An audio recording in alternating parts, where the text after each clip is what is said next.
오늘은 서울 옛 지명에 관해서 얘기를 좀 나눠볼까 합니다.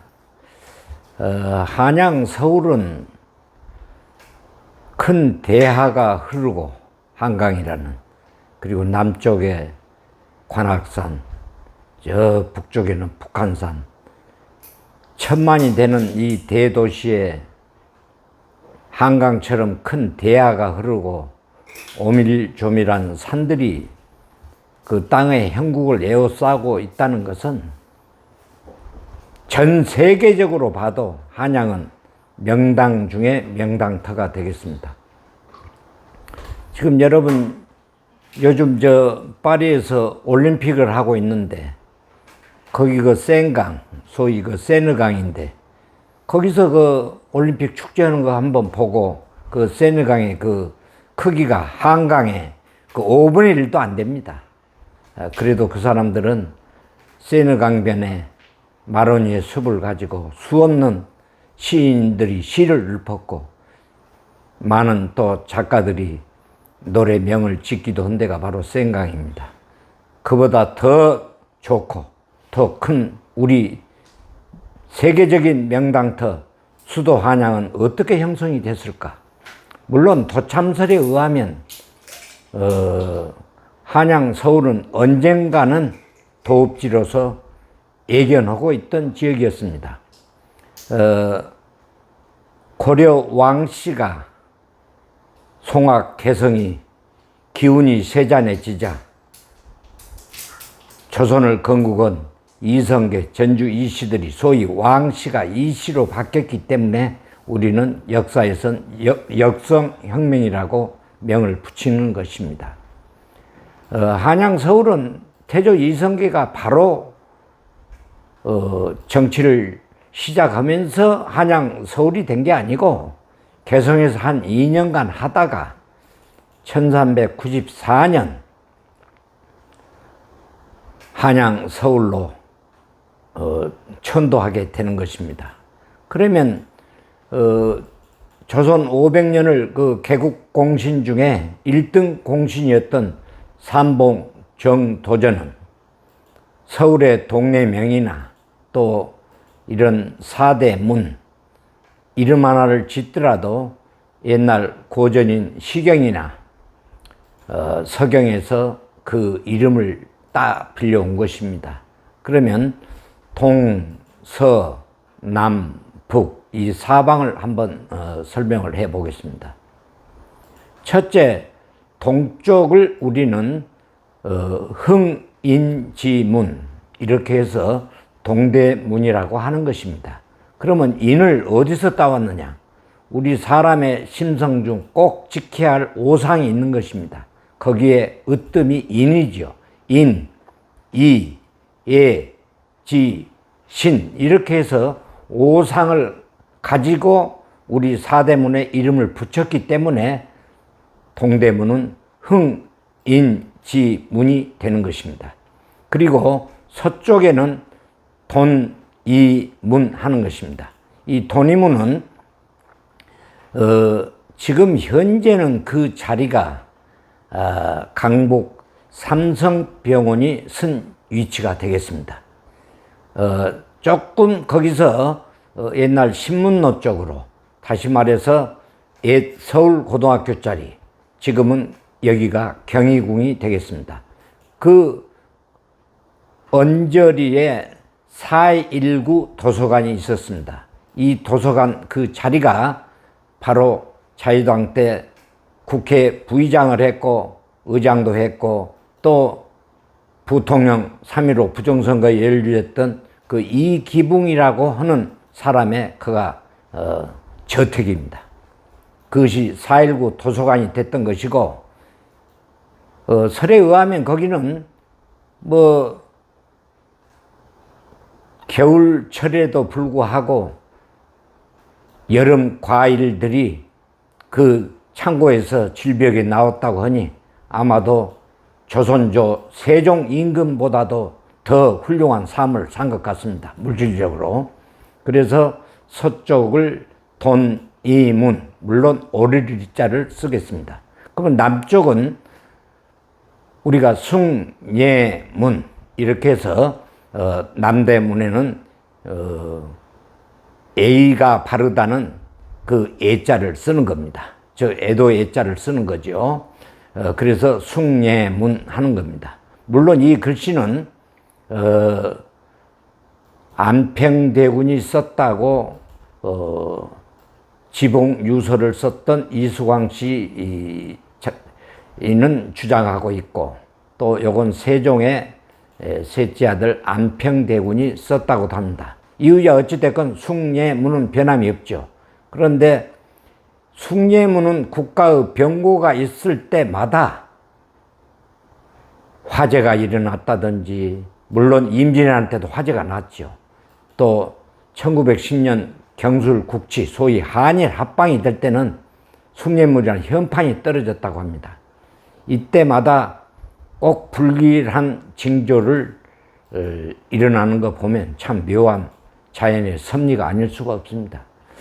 북쪽은 원래는 성북동에 있던 그 창의문이었습니다만은 그 북쪽은 북쪽의 문으로서 구실을 못했습니다.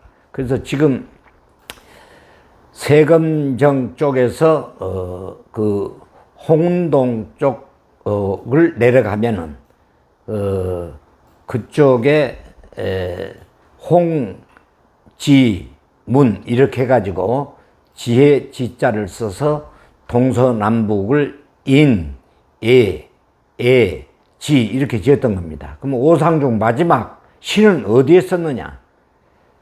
여러분 지금 종각 바로 그 자리가 태종 때 신문고도 울리고 해서 억울한 백성들 그 하소연 하던 그 북소리가 울리고 했던 곳입니다. 이것이 오늘날 소위 억울한 백성의 참 한을 풀어주던 그런 신문고였죠. 그 자리에 지금 보신각이 들어서 가지고 신자를 붙여 가지고 우리가 양력 섣달 금음이 되면은 제야의 종소리가 울리고 많은 또 인파가 몰려서 또 한 해가 저물어 가는 것을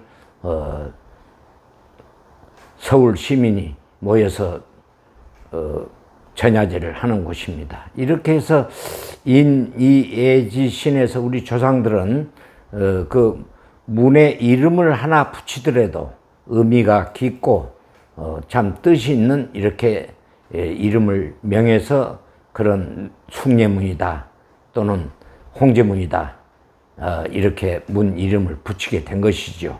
그러면 오늘은 한양 서울에는 무슨 동네에 어떠한 인물들이 살았고 또 거기에 얽힌 재밌는 한번 얘기를 나눠보지요. 첫째, 우리 남쪽을 한번 보면은 우리 맨 남쪽에는 경복궁에서 보는 책상 안자를 써서 안산이라고 도는데 이 남산은 조선시대에는 목멱산이라고 했던 것입니다. 이곳을 보고 그 남산골 새님, 아주 과거에 급제하지 못하고 그 낙방을 해서 정말 몰락한 양반들이 오밀조밀 사는 동네라고 해서 그 남산골 새님이란 이름을 붙이게 된 것이죠. 지금 그 해현동 1가 17번지 이곳이 바로 신세계 백화점 맞은편 오늘날 남산 제1호 터널 바로 그 근방에 동네 정시라고 하는 한 일문에서 12명의 그 정승이 나온 그 집터입니다. 지금도 그 500년 수령이 된 은행나무가 지금도 그 자리를 지키고 있죠. 그러면 동네 정씨는 해연동 1가 17번지에 살았다 해서 동네 정씨는 물론 본이 부산 동네가 본이 되겠습니다. 그래서 동네 정씨가 됐는데 그 해연동에서 12명이라고 하는 재상이 나왔기 때문에 그 동네명을 따서 동네 정씨를 해동 정씨다 이렇게 불렀던 것입니다.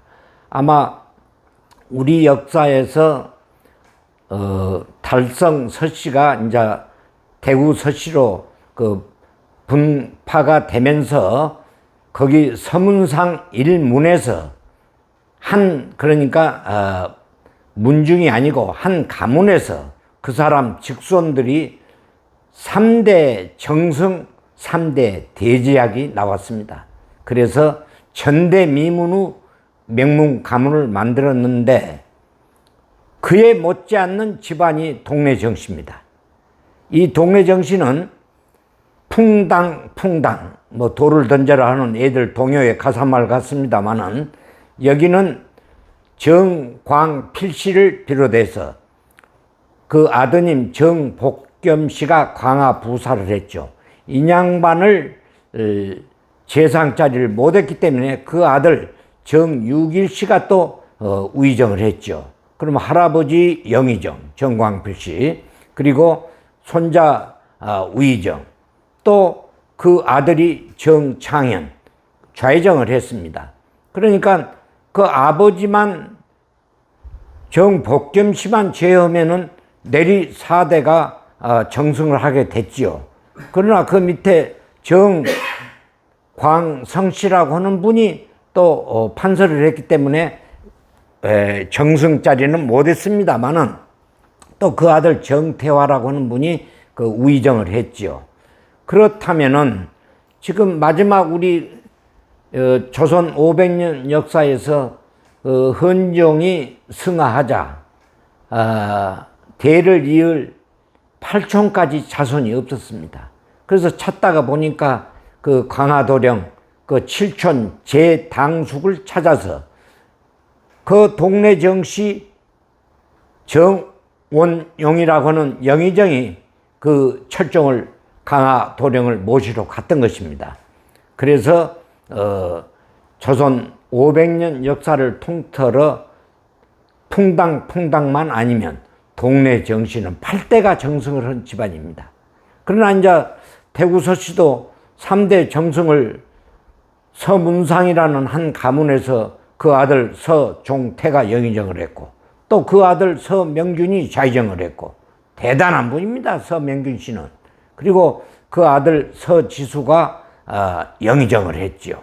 그리고 또 서지수의 아들 서유신, 또 그 아들 서영보, 또 그 아들 서기순, 여기는 대제학을 지냈습니다. 지금 내가 강의하는 얘기하듯이 3대 재상, 3대 대제학 이렇게 말씀을 드렸습니다만은 그 당시에는 한 집안에 과거 급제자 하나 나오기도 어려웠고 판서하기도 어려웠습니다. 지금 판서 같으면 지금 장관급인데 대제학이 일문에서 3대를 나온 집안은, 대제학은 오늘날 뭐 우리 중앙검사장을 벼슬의 꽃이라고 그러죠. 옛날 평안감사를 보고 또 벼슬의 꽃이라고 그러고 그거보다 더 윗자리로 모신 분이 대제학이었습니다. 그러니까 대제학은 3대 정승이 일여 대제학이라. 대제학 한 사람 나온 집안만 옛날에는 못했던 것입니다. 이토록 대제학은 품위는 정이품이었습니다만은 정일품을 뛰어넘는 인격의 소유자라면 되지요. 이렇게 해서 대구 서씨와 동래정씨를 설명드렸습니다. 그러면 남산골은 그 몰락한 양반만 그 진곡에 질퍽거린 데서 그 남학신 딸가닥 하는 이 참 빈곤의 상징이죠. 그래서 우리 이희승 씨라는 그 국문학자가 그 딸각발이라는 남산골 새님의 수필을 써놓은 것을 우리는 알고 있습니다. 그 진곡에는 땅이 질퍽거려서 진고개가 됐는데 그래도 이 충무로 일가 명동 8가 쪽이죠. 거기 옛날 진고개 그러면 삼호종 불고기집도 있고 대단한 곳이었는데 일정시대는 여기가 질퍽거렸지만은 일본 사람들도 그 진고개를 엄청 좋아했던 동네 같습니다. 지금도 일본 오사카에 가면은 그 진고개의 추억을 더듬는 모임이 있다고 해요. 참 옛 추억을 더듬어 보느라고 아마 지금도 오사카 쪽에는 그런 모임이 있는 것 같습니다. 그러면 남산은 이렇게 힘들고 어려운 사람만 살았느냐? 그게 아니죠. 우리 성왕 세종조 시대에 대지학을 했던 조말생씨는 대지학을 지냈으니 학문의 최고봉이죠. 그리고 대지학이 되려면 사가 독서를 하는 소위 호당 출신이 아니면 대지학 자리를 못합니다. 그리고 청요직이라고는 삼사, 우리가 말하는 홍문, 여기서 옥당패설을 그 안에서 하다못해 오픈 교리라도 했다든지, 또 사관원에서 오픈 교원자리라도 했다든지, 그래서 아마 경상도 봉화나 안동 쪽에는 남인의 그 상당한 정치적인 그 발설을 받을 때는 그 정오품인 그 교리나 정원 배설이 나왔기 때문에 지금도 봉화, 안동, 고택에는 옛날에는 교리댁, 정원댁 이렇게 부르는 집이 많게 된 것입니다. 그러면 이어서 이제 그 세종조 조말생이라는 사람은 학문도 높은 양반이 참 시장터 국밥집처럼 그 문전에 성실을 이루어 북적거렸다는데 뭐 때문에 그러느냐? 뇌물을 써서 배술자를 얻으려고. 설에 의하면 은과 비단을 받은 뇌물이 720관이라고 하니 어떻게 해서 이 인품이 높고 학식이 높은 분이 그런 뇌물을 받았을까? 참 아이러니한 얘기가 아닐 수가 없습니다. 자, 그리고 오늘 여기서 그치고 또 이어서 다음 연결을 하겠습니다. 안녕히 계세요.